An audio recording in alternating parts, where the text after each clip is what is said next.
Hello everyone, so I am back with my next video.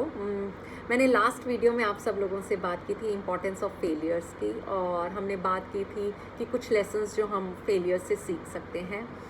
आज की video में मैं आप लोगों से बात करूंगी हम इन फेलियर्स को किस तरीके से हैंडल कर सकते हैं ताकि हम अपनी रेजिलियंस को बढ़ा पाएँ।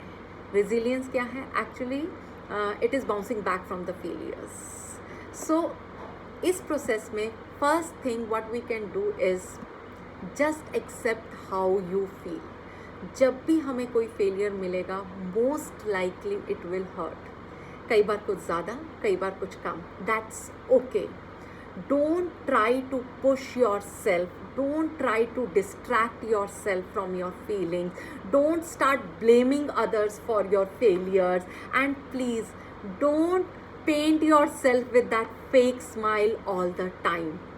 What you need to do is to accept it, to accept how you are feeling. If you are feel like crying, please cry. बहुत इम्पॉर्टेंट है, बिकॉज जितना जल्दी आप इस चीज़ को एक्सेप्ट कर लोगे उतना ही जल्दी लॉन्ग रन के अंदर ये आपके लिए कम पेनफुल होगा और आप और आगे बढ़ पाएंगे।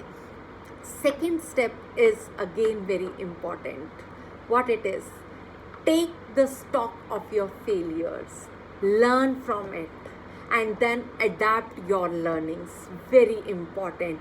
नाउ आपके फेलियर्स को एनालिटिकली सोचिए, अपनी फीलिंग्स को आप साइड में रख दीजिए। वो फीलिंग्स आपकी फ्रस्ट्रेशन की भी हो सकती हैं, रिग्रेट की भी हो सकती हैं, एंगर की भी हो सकती हैं।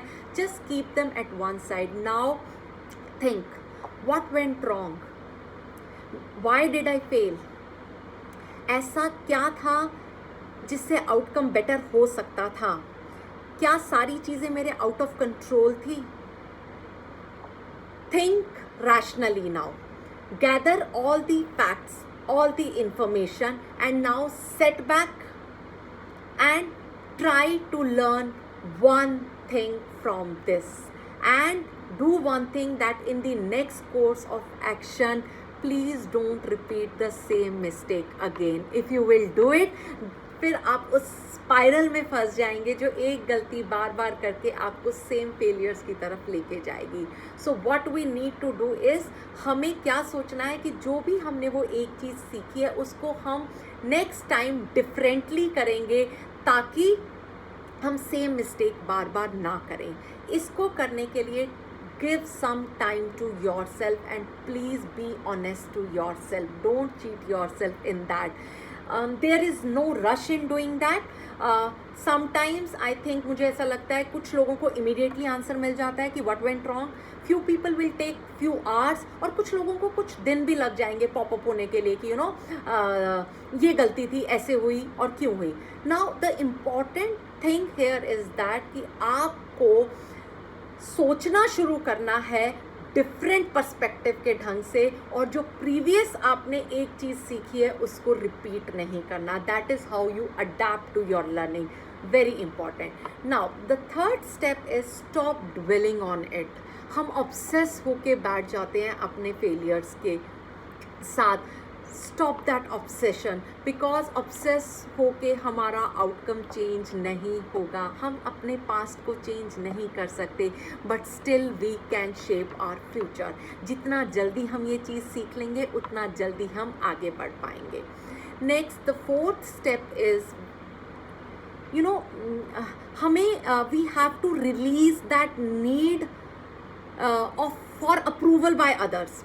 बहुत लोग मैंने देखे हैं जो फेल होने से नहीं डरते हैं, बस इस चीज़ से डर लगता है कि लोग क्या कहेंगे, कि लोगों की नज़रों में मेरी रिस्पेक्ट कम हो जाएगी, मेरी एस्टीम कम हो जाएगी।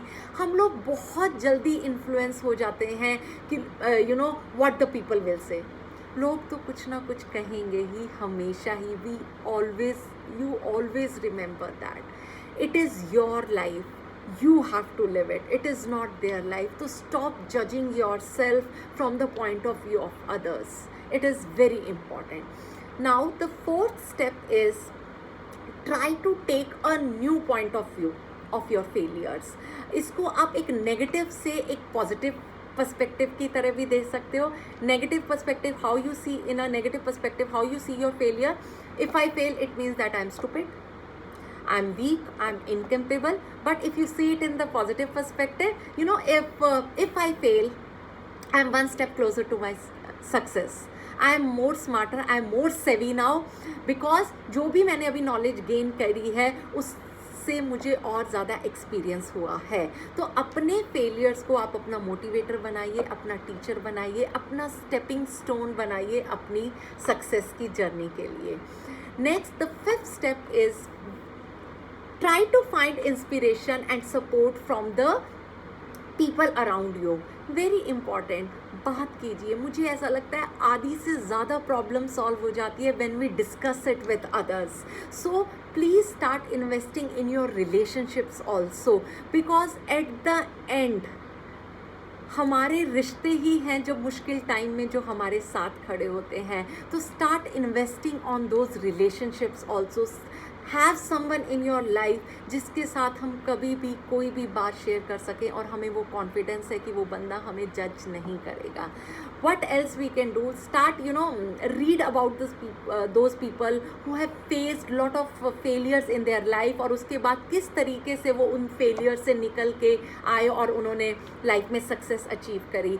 ये भी हमें बहुत ज़्यादा इंस्पायर करता है. तो read all those stories. You can watch a number of movies on that. Sometimes it actually inspires you.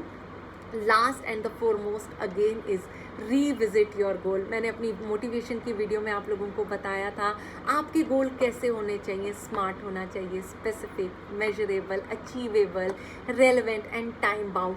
अब आप देखिए, इंट्रोस्पेक्ट कीजिए, इवैल्यूएट कीजिए, कहीं प्रॉब्लम हमारे गोल सेट करने में ही तो नहीं है. हम एक बार लॉन्ग टर्म गोल सेट करके भूल तो नहीं गए हैं. Please evaluate your goals daily, almost on the daily basis. So these are the things which can actually help you out in, you know, handling all these failures. I hope मैं आप लोगों की कुछ मदद कर पाई. That's it for the day. I hope to see you all next in my next video. By that time, stay safe, stay healthy, keep smiling. Thank you so much for all your love and support. I'm totally enjoying. Thank you.